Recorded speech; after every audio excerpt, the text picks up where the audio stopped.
Okay, welcome to this video. In this video I will show you two different ways of making a dowel joint.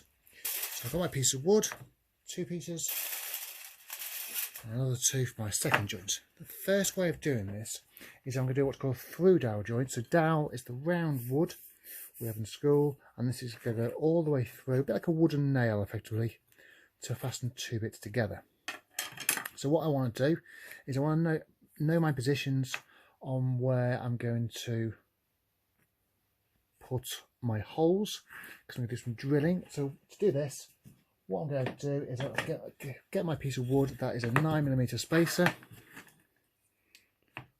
put my square on, adjust it so it's that thickness.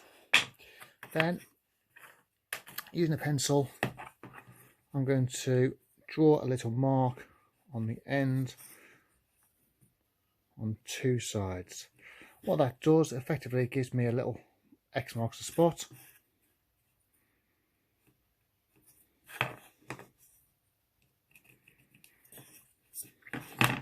So I've got my two holes. What I'm then going to do, I'm going to use the vise, put my work into the vise, and this is the fiddly bit. You can always ask for help with this. Get another pair of hands, hold my two bits of wood, put them in a vise, and then lock it tight. So what I'm doing there is I'm going to drill from the top one straight down into the bottom one. To do this, I'm going to use a drill bit. This is a 8mm drill bit. I'm going to go straight down that piece of wood and through. So I know how far down to drill. If I get a piece of masking tape, what I'm going to do is position my drill bit so that I've got a good distance on this bottom bit, but not too far. Then I'm going to weaken the wood, put the tape on. So that is my mark. And I'm going to use the tape as a guide so that I can see how far to drill down. When I get towards the end, not going to quite wrap it all tight. I'm just going to put a little tab on it. The idea behind this is it just lets me take it off later on. Get a drill, open the drill, put my drill bit inside, give it a twist. This is a brad point drill bit, so it's got a little point on the end. It's designed for doing it into wood. I could use normal HSS drill bits, but the advantage of this is I put it on the little mark for my X with my hand on top, and it doesn't slide around.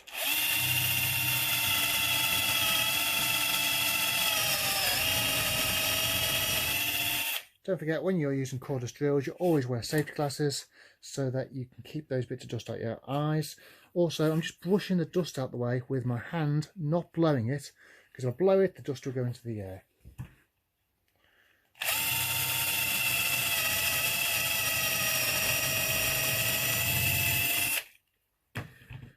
Okay, then my dowel will go into that hole. You want the dowel to be fairly tight. This is slightly loose, this dowel, but it's what I've got at home when doing these videos. What I'm then going to do is I'm going to cut the dowel just slightly longer than this. I can trim it off later on. So get a bench up again. I'm just going to hook it onto the table. Move the drill out the way. Cut off a piece of dowel. 1, 2,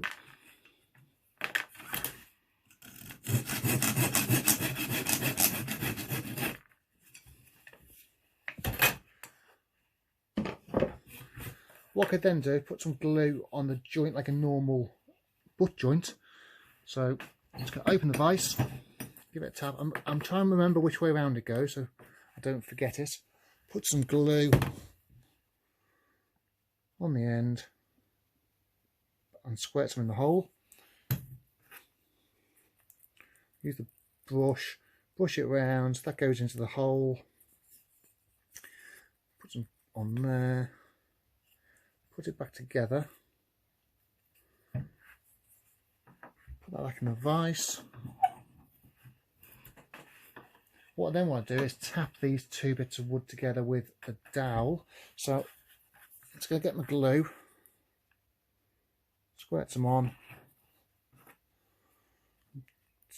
cover it in some glue, then put my dowel in place, and then using a mallet, just give it a tap down, and you can hear when the dowel goes fully down. So it's where you've got to listen to this. Put my glue on.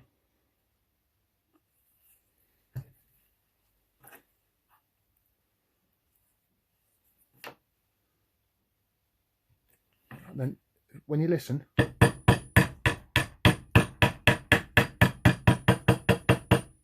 you can just hear the change in tone of the pitch. If my dowel is sticking up too tall, what I'll do is when the glue is all dried, I would use a saw and cut off the dowel. That's quite a good distance.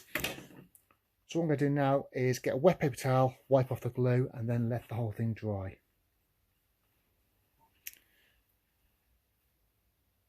What we're going to do is we're going to move over to the second dowel joint, just while that dries, so that you can see the difference between a through dowel and a hidden dowel. So I've got my second 2 pieces of wood, and what I'm going to do is I'm going to mark it exactly the same way to start with as the first set.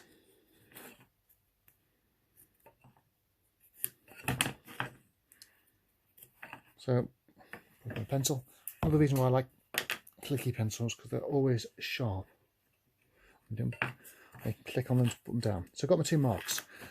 I'm going to do some dowel again, so some dowel again, some tape again even. So take this one off. So if I put the drill on backwards, I can take it off.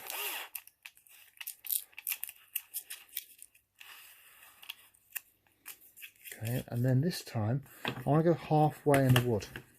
So I'm going to position the drill on the side just so I can see where my mark is. Get some more tape. Put my tape on. This masking tape is a bit old, it's quite really sticky. Okay, then wrap it round. Then again, just flag the end. Just got a bit sticky up bit. What I then want to do, I want to drill down halfway up to the tape mark. So if I look, you can see how far I'm going to drill down. So I'm going to use a bench hook just to support my work now by drilling on there. What I'd actually suggest is use a scrap piece of wood. I just haven't got one to hand, and perhaps also get a clamp. You can clamp your piece of wood so it's still.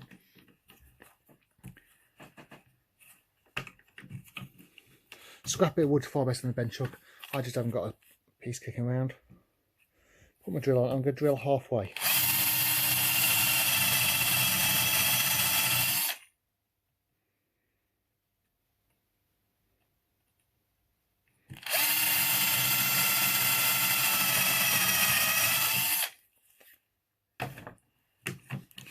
Get the tap off. So there's my 2 marks down. If you're using shop bought dowels, this is what they tend to look like. So if you get like a piece of furniture from the Swedish furniture shop, this is what they have with them. We don't tend to use these in school. We tend to use bits like this that we cut down to work, do the same job. And what dowel does, dowel works by, when you wet it, the wood swells slightly. So when the glue goes on, the wood gets bigger. It then touches the outside of the hole. It then dries, but because it's touching the outside of the hole, it stays touching the outside of the hole, and that swelling of the wet wood is what actually makes the dowel joint work. So I've got my 2 marks there. What I then want to do, I'm going to use some of these dowel points. So what these are small little pieces of metal with a point in the middle. What I always find works really well with these is to use a little screwdriver just to help ease them out. I'm going with these two just because they're the same colour and you can see them. I plonk that into the holes. What I then do is get my second piece of wood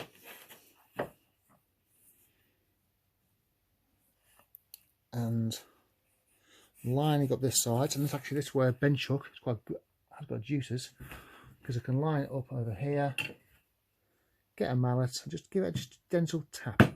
So it's not a big whack. I'm also just going to put a little mark just so I know which way around that was on the inside edge. I've got two little holes there, and then put that in the vise. Again, making sure it's straight with my glasses on. Put it on top, and then I'm going to drill down to the tape. Not quite tight enough there.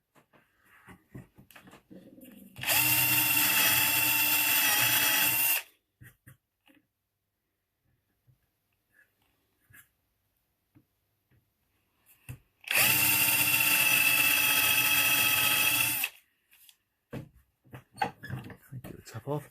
So that will go together like that. I can then pull out my pieces of dowel, sorry, not my pieces of dowel, and my dowel points, put them back in the rack. I always put them back in the rack so I don't lose them because they're very small, easy to get lost. I then want some dowel to go into these holes. These are too long, so if I was cutting the piece of dowel down, what I'd do is put it in the hole, mark it off. So there's my piece I'm going to cut.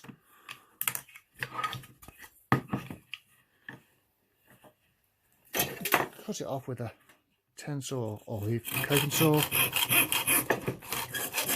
One.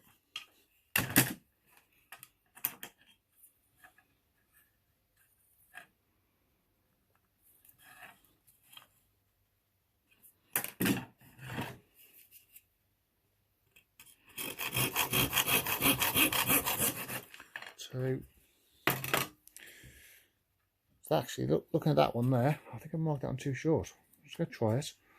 I'll do the job. Put them two next to each other. See how I've cut that one slightly too short, so I'm going to redo that one.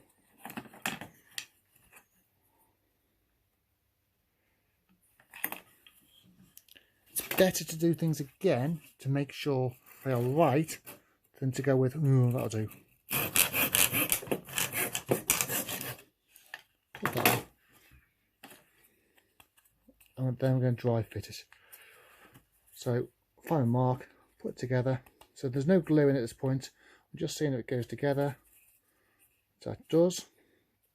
So what I can then do, pull it apart, pull the dowel out.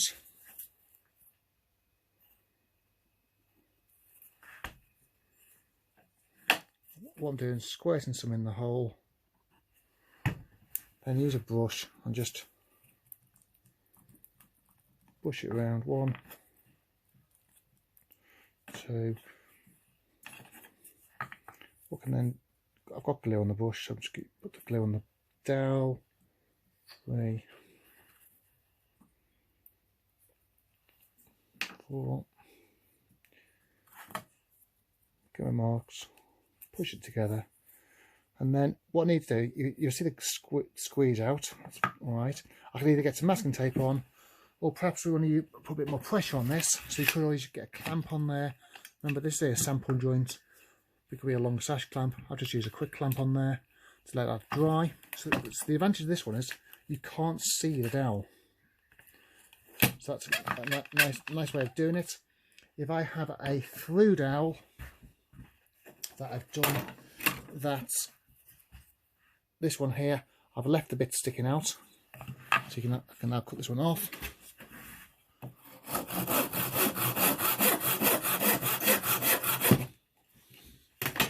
Bit of sanding on there, so this is the difference. So this one, the second one, you wouldn't see the dowel on the outside. On this one you would. What can be nice is to actually use that as a feature, so you could use perhaps some hardwood dowel, so it's like a dark brown colour, or a piece of hardwood, so you get the dark brown wood, with a piece of softwood dowel, just to make it actually a little feature out of it. But that's two different ways, a through dowel and a hidden dowel, and different ways of fastening things together. Okay,